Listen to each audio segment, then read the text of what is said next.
You are listening to Radio Long Island City, recorded at our studios near Hell Gate, 9 kilometers north of the Harbor Hill Moraine. And now, the Observatory. The Observatory, Saturday the 28th of February 2026. It is 69 days after the winter solstice. It is 20 days before the spring equinox. The sun rises today at 6:31 a.m.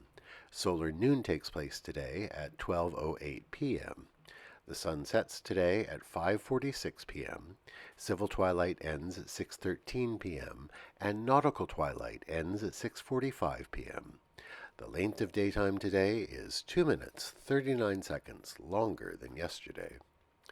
The moon is in its waxing gibbous phase and is 91% full at midday. The moon sets today at 5:04 a.m., and then it rises again at 2:42 p.m. The full moon will arrive on Tuesday, the 3rd of March. These are the predicted tides today for Horns Hook. In the wee hours, low tide, 1 a.m., 6 centimeters. In the morning, high tide, 8:16 a.m., 1 meter 43. In the afternoon, low tide, 2:45 p.m., minus 6 centimeters. At night, high tide, 9:06 p.m., 1 meter 31. In our shared realm of plants and animals, a bit of white bird down floats and lands on the sidewalk beside a pile of snow. An odd sight. It's not time for birds to be molting downy feathers. And indeed no, it's from a torn cushion on an outdoor couch on the porch above. But this puts us in mind that bird migrations are just about to get underway. Tomorrow, the migration dashboard on Cornell Lab's Birdcast site will go live again, and we can begin to track online how many birds are passing through in daily reports. According to the birder Phil Jeffrey, American woodcocks are among the earliest migrators to appear in Central Park each year. We're actually at the northern edge of their year-round range, but many will start coming through, bound for breeding grounds as far north as northern Canada. Commemorations. On this day in 1844, the warship USS Princeton embarked on a pleasure cruise down the Potomac River. President John Tyler was aboard, along with members of his cabinet and other high government officials. The ship carried the largest cannon then in use by the United States Navy. Known unironically as the Peacemaker, it suddenly exploded, sending metal shards hurtling across the deck. 6 were killed and 20 injured. Among the dead was Senator David Gardner. President Tyler was below decks and survived.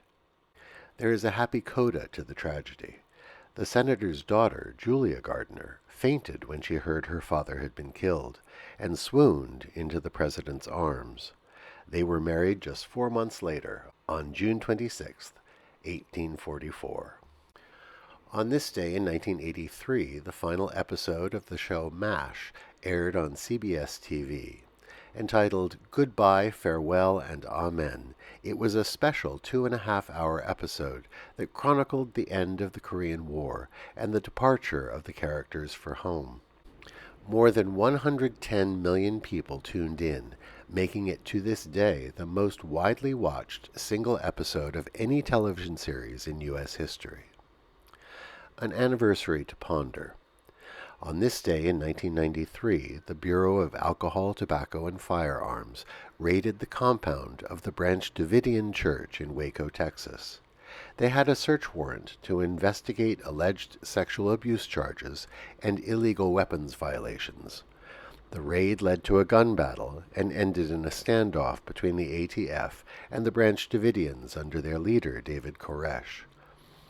51 days later, the FBI would storm the complex. Fire broke out, and 76 of the 85 sect members inside died. What are we to make of this incident and what it says about our country, with secretive religious sects, the legitimate responsibilities of law enforcement, the preponderance of guns, and militarized police tactics? On this day exactly 1 year ago, a disastrous meeting took place in the Oval Office. Volodymyr Zelensky was there to discuss the ongoing war in the Ukraine. After inviting the press into the room, the president began to take him to task, and Vice President J.D. Vance attacked Zelensky, saying, "Just say thank you." Zelensky replied, "I said a lot of times, thank you, to American people." The meeting ended abruptly.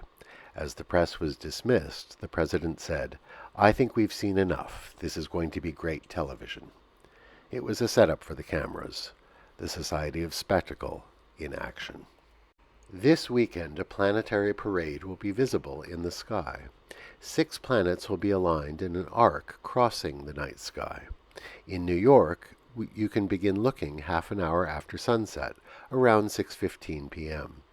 To the west, Mercury, Venus, and Saturn will be visible.